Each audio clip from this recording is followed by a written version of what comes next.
Drahé Slovenky a Slováci, Vážené dámy, páni, vážení priatelia, vážení páni, vážené dámy a páni, drahé Slovenky, Slováci, Vážení spoluobčania, Slovenky a Slováci, milí, vážení spoluobčania. priatelia.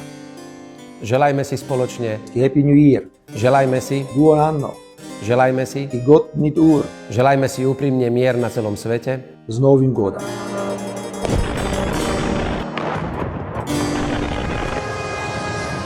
svet okolo nás sa nestal pokojnejším. A to vy si fakt myslíte, že v Kyjeve je vojna?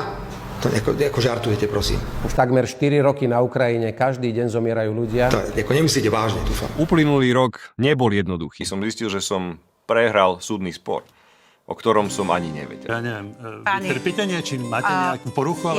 príchod nového roku vždy vnímame ako okamih nádeje. Nový rok nám neprinesie zázraky. Ako čas, keď sa obzeráme späť, ale ešte silnejšie hľadíme dopredu. No, ako neprestanete? Nie, ja sa pýtam, prečo za to hlasoval? Verím, že predchádzajúci rok kontrastov a negativizmu Krajina je v riti.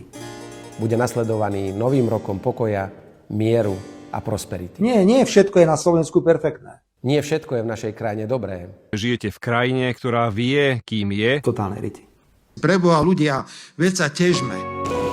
Dobré ráno, vážení priatelia.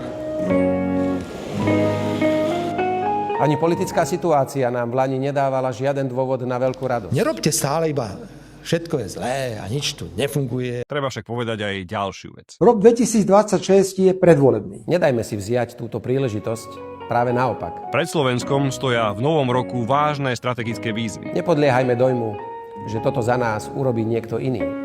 Niekedy mám na jazyku takú ľudskú otázku, že či ste v živote nemali hnačku, ale Ak nebudeme v rámci spoločnej zodpovednosti hovoriť o potrebách, niekedy sa mi objavia nejaké následky toho atentátu, ktoré sú, a to môžem povedať úplne normálne po slovensky, spojené so zažívaním. nebudú tieto potreby a záujmy nikým rešpektované. Odmietam takýto výkon verejnej politiky. Všetkým želám pekný deň. Na prelome rokov sa tradične obzeráme späť Prepáčte však. a zároveň sa pýtame, Ako chutí Putinov kok? Musíme vstúpiť do roka 2026 s otázkami, Čoho sa máme držať? Čoho? Slovensko nie je ostrov. Slovensko prežije len vtedy, ak sa bude niečoho držať. Dopady globálnych kríz či geopolitických rozhodnutí pociťujeme aj my. Voliči vládnej koalície a voliči opozície sa preto oprávnene pýtajú, Ako ti chutí Putinov kok?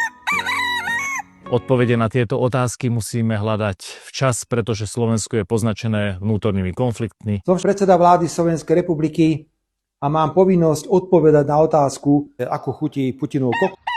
veľmi prosím, aby v diskusii o tejto vážnej téme prevládal zdravý rozum a nie negatívne emócie. Aká je teda moja odpoveď? Fico fajčí Putinov kok? To je presne to, čo mienim ako odpoveď na zvyšujúce sa napätie ponúknuť. Slovensko prežije len vtedy, ak sa bude niečoho držať. Musí sa niečoho držať. Želajme si pokoj pre celé Slovensko. Urobme rok 2026 lepším než ten minulý. Pre nás Nech sa nám všetkým darí. Ďakujem vám. S Novým godom.